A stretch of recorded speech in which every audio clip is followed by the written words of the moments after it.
উসমান রাদিয়াল্লাহু আনহুর মতো ধনী হতে কোনো সমস্যা আছে? ওর আপত্তি আছে? একটা আমল তার জীবনী থেকে পাওয়া যায়, এটা পড়ে আমার কাছে এত মানে নিজেকে এত ছোট মনে হচ্ছে, কাজ যদি এই আমলটা আমি করতে পারতাম। বলে দেব, চেষ্টা করছি যে করার, আপনারাও করার চেষ্টা করেন। উসমান রাদিয়াল্লাহু আনহু ধনী ছিলেন কিনা?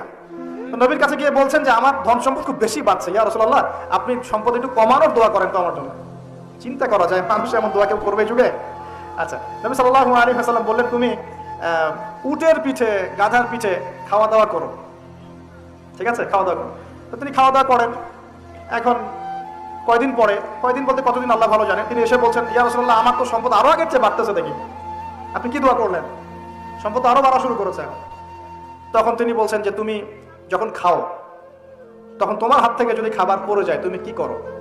তখন তিনি বলেছেন আমি আমার হাত থেকে খাবার যদি পড়ে যায়, একটা দানাও যদি পড়ে যায়, আমি উটের পিঠ থেকে নেমে সেই খাবারটাকে তুলে পরিষ্কার করে তারপর খাই। উসমান রাদিয়াল্লাহু আনহু এত ধনী মানুষ, তিনি প্রতিবেলায় 100 মানুষকে খাওয়াতে পারেন, কোনো সমস্যা নেই।